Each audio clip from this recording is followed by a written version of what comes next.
உம்முடைய தயவும் உம்முடைய பிரசன்னமும் எங்கள் மீது, எங்கள் குடும்பத்தின் மீது இருக்கணும்ப்பா. எங்கள் சந்ததியின் மீது இருக்கணும்ப்பா. எங்கள் வாஞ்சியெல்லாம், எங்கள் நோக்கமெல்லாம் அதான் ஆண்டவரே. நாம் தாகமுள்ளவன் மேல் தண்ணீரையும் வறண்ட நிலத்தின் மேல் ஆறுகளையும் ஊற்றுவேன். உன் சந்ததியின் மேல் என் ஆவியையும் உன் சந்தானத்தின் மேல் என் ஆசீர்வாதத்தையும் ஊற்றுவேன் சொன்னீங்க. அல்லேலூயா. ஒருவன் நான் கர்த்தருடையவன் என்பான், ஒருவன் யாக்கோபின் தேவன் என் தேவன் என்று சொல்லுவான். இப்படியாக அந்த வசனம் சொல்லுங்கள். நம்முடைய சந்ததியெல்லாம் அப்படி வரணும்.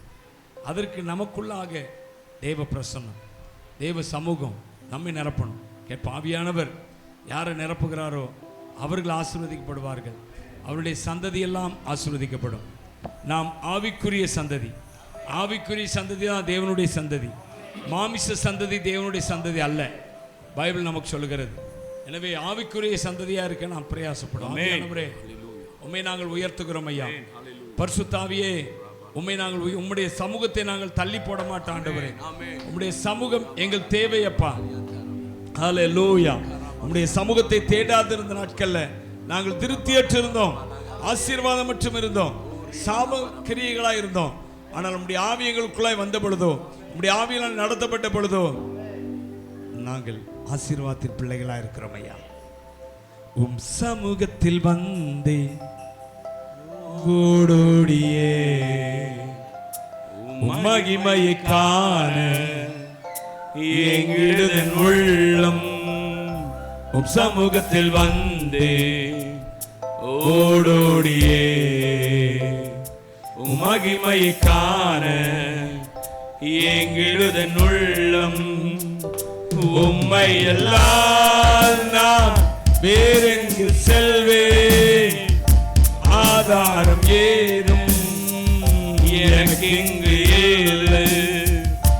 உம்மை எல்லாம் நான் வேறெங்கு செல்வேன், உம்தானே ஆனந்த ஜீவன்.